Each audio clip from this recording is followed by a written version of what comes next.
socialistes, écologistes et républicains. Et il a 12 minutes. Vous avez la parole, mon cher collègue. Monsieur le Président, Monsieur le Premier ministre, Mesdames et Messieurs les ministres, mes chers collègues, y a-t-il une stratégie gouvernementale en matière d'élections depuis un an ? On préjuge en général que les décisions politiques reflètent une volonté. Mais en sociologie, il y a un autre modèle explicatif, celui de l'anarchie organisée, dans lequel les décisions sont le produit d'une combinaison aléatoire et non d'un processus rationnel. Dans cette perspective, il n'est pas de problème dont une absence de solution ne finisse par venir à bout. Votre comportement en matière électorale illustre parfaitement cette maxime, sans que ne soit exclue une part de malice. La séquence a en effet été étonnante quand elle n'était pas incongrue. Si on voulait enchaîner les images cinématographiques, il y a d'abord eu la phase « Y a-t-il un pilote dans l'avion ?», avec des élections municipales dont les 2 tours ont été séparés par 3 mois.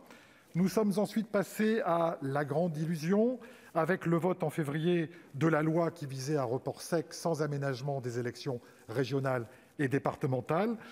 Dernier épisode en date, celui de la vérité si je mens, avec un poker menteur autour du maintien des élections en juin, pendant que des arrêtés préfectoraux pour le scrutin départemental étaient signés et des mémentos édités. Bref, depuis un an, la question électorale en France relève d'un autre film, c'est l'histoire sans fin. Il faut cependant convenir, après le rapport Debré, que, Monsieur le Premier ministre, vous êtes tombé sur plus joueur que vous avec le Conseil scientifique et son avis, qui a réalisé ce magnifique mouvement rubistique que vous adorez tant, le cadrage débordement qui vous a pour le coup laissé sur place. J'entends la difficulté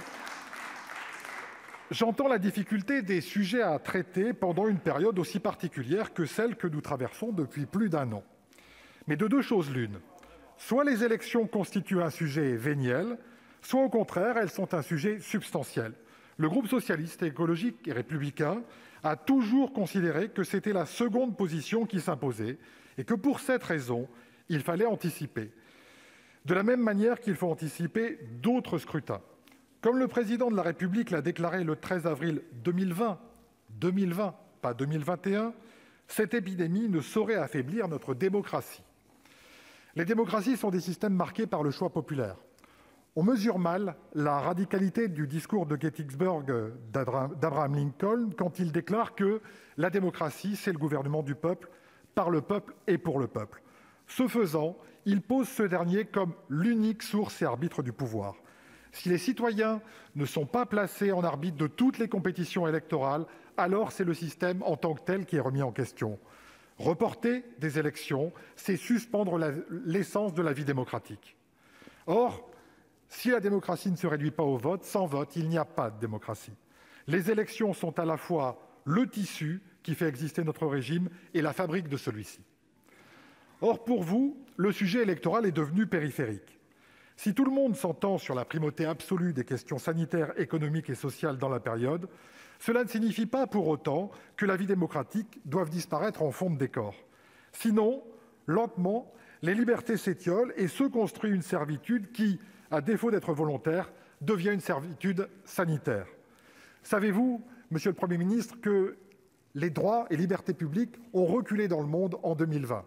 Savez-vous que, selon le classement de The Economist, notre pays a été classé dans la catégorie des démocraties défaillantes ? Il était temps de maintenir ces élections. Votre gestion électorale est à l'image de votre gestion de crise, erratique. On aurait espéré qu'il n'en soit pas ainsi et que ce que l'on perdait en matière de liberté publique, on le gagnerait en efficacité. Ce ne fut pas le cas. Je serais cependant injuste en ne reconnaissant pas la nécessité du soutien à l'activité, sans lequel, il est vrai, notre économie se serait effondrée. Mais vous n'avez toujours pas pris la mesure des difficultés sociales, notamment celles des plus jeunes, et notre plan de relance est l'un des plus limités des pays occidentaux. En outre, vous allez répéter les erreurs de 2018 par des mesures d'austérité, réforme de l'assurance chômage, réforme des retraites, dans le cadre du PLFSS. Sanitairement, en revanche, vous êtes sans cesse le gouvernement du train d'après. On se rappelle l'épisode des masques, qui n'était pas obligatoire parce qu'inutile, y compris pendant le premier tour des municipales. On se rappelle les tests. On se rappelle la difficulté à croire au vaccin.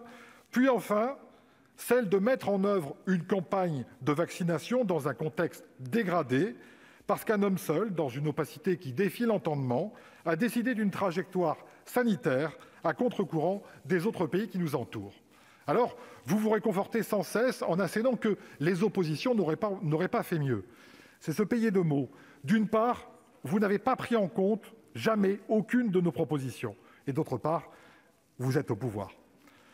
Plus fondamentalement, votre attitude dit quelque chose de votre rapport au territoire. Je pense réellement que concernant cette majorité, ces élections sont accessoires, sinon encombrantes. Un peu comme le sont les corps intermédiaires et le Parlement. C'est pour ça que le grand feuilleton du report a été lancé. Il visait initialement, dans une vaine et triste tentative, à se débarrasser du scrutin après 2022, en comptant sur un deuxième report à l'automne. Devant une impasse constitutionnelle, juin ou octobre, vous avez choisi le moindre, juin. La seconde étape consiste à parasiter la mise en route de la campagne en entretenant l'incertitude. Cela permet de faire diversion pour ne pas aborder d'autres sujets plus importants comme la stratégie vaccinale ou la réouverture de notre pays à la mi-mai, tout en cultivant le procès en déconnexion des politiques qui osent s'attarder sur le scrutin électoral. À dire vrai, vous êtes enfermé dans une conception présidentialiste absolue de la Ve République. Seule l'échéance présidentielle vous obsède, vous, le président de la République. Et on peut comprendre de l'extérieur votre volonté d'enjamber les élections locales. En effet, pour la première fois depuis 1958, ce gouvernement et sa majorité ne procèdent de rien, ni d'un parti et encore moins de conviction. Vous ne procédez que du président de la République. Comme vous lui devez tout, la seule échéance qui compte, c'est celle qui le concerne. Les élections locales deviennent alors au mieux des péripéties aménageables ou alors des élections de second ordre. C'est sans doute ce qui explique votre désinvolture dans la façon dont vous avez consulté les maires in extremis ce week-end, alors que le casse-tête du calendrier était connu depuis plusieurs semaines. Il faut souligner leur esprit de responsabilité alors que vous cherchez à leur faire assumer vos propres turpitudes, comme vous avez essayé avec le conseil scientifique et avec les parlementaires.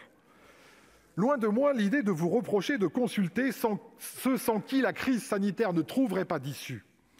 Mais la façon de faire laisse songeur, en passant par le système d'urgence Gala ou en utilisant des Google Forms improvisés. Cette consultation tardive, au-delà de son manque de transparence, comme semblerait-il pour les données sanitaires, était orientée. Le deuxième point est lié au précédent. Sauf exception et alliance, vous n'existez pas ou peu sur les territoires. Localement, LRM est un concept. C'est en quelque sorte un parti politique furtif. On comprendra dès lors que pour ne pas permettre de lisibilité ou de préparation de cette campagne, jusqu'au dernier moment, ce qui peut se relever de la bévue relève en fait de la stratégie.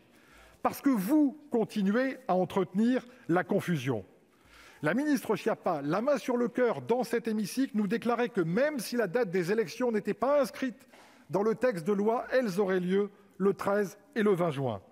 Ce dernier report d'une semaine, comme une dernière boutade après autant de paris ratés, aura potentiellement de vraies conséquences en matière de participation sous couvert d'un motif sanitaire. Cela constitue l'essentiel de vos aménagements avec un comité de suivi. Le reste est déjà dans la loi ou le règlement, voire prévu de longue date en ce qui concerne la plateforme Ma Procuration. Vous nous annoncez de nouvelles mesures législatives à la marge, un dernier coup sans doute dans la stratégie de brouillage. Il n'est pas possible depuis plus d'un an d'adapter tous les secteurs de la vie sociale, d'apprendre de nouveaux comportements et dire dans le même temps que de telles adaptations ne seraient pas possibles dans le domaine du droit électoral. Il n'est pas possible de dire aux Français qu'ils peuvent travailler, consommer, mais qu'ils ne peuvent pas voter, ce dernier geste prenant en général moins de temps. Il n'est pas possible de ne pas adapter les campagnes électorales et le vote de manière structurelle, alors que d'autres pays l'ont fait, ce que vous avez refusé de faire. Avec constance et sur tous les textes ayant trait aux sujets électoraux, nous avons porté une multitude de propositions, comme nous le faisons sur d'autres aspects de la crise. Nous le faisons depuis 1 an par des amendements, dont je tairai par mansuétude le nombre, et par des propositions de loi. Mais vous vous êtes obstinés, consciencieusement et méthodiquement, à toutes les repousser. Peut-être le scrutin après 2022 était-il plus important. L'exemple le plus emblématique est celui de l'annulation en dernière minute des législatives partielles, alors même qu'encore ce week-end, des municipales se sont tenues, y compris dans mon département, et avec des scores honorables. Vous avez noyé la réflexion sur le vote par correspondance sous des considérations communautaires. Le Conseil scientifique le défend. Lorsque, pour la énième fois, j'ai avancé cette proposition, la ministre Schiappa m'a doctement répondu que ce n'est pas parce que ça se faisait ailleurs que c'était forcément bien. Soit. Mais tout de même, quel contraste avec les autres démocraties autour de nous qui ont su s'adapter avec efficacité et célérité. Même le vote sur 3 jours n'a pas trouvé grâce à vos yeux, ni d'ailleurs à ceux de la droite sénatoriale. La mobilisation des médias audiovisuels pour la campagne a été rayée par votre majorité parlementaire avant que vous reveniez à de meilleurs sentiments. La campagne d'information que vous évoquez n'est autre qu'une proposition du Sénat qui, elle au moins, a été préservée. Nous vous avons même suggéré des bureaux de vote en extérieur, ce que la circulaire du 18 juin 2020 prévoit déjà. Dans tout cela, la diversion fonctionne au détriment du fond et du débat démocratique qui s'abîme. Monsieur le Premier ministre, s'agissant de la décision du maintien des élections, pour reprendre une formule de Pierre Dac, il n'était pas trop tôt pour savoir s'il était trop tard. Mais ce qui est certain, c'est que s'il n'était pas trop tard, beaucoup de choses auraient dû et pu être préparées plus tôt pour concilier exigences démocratiques et sanitaires. Monsieur le Premier ministre, vous avez déclaré hier « la clarté, c'est le vote ». Alors soit, votons. C'est ce que nous ferons en responsabilité avec l'immense majorité du groupe socialiste, écologiste et républicain, en responsabilité toujours, en faveur d'une élection au mois de juin, tout en regrettant une inexplicable manque d'anticipation. Je vous remercie. Merci.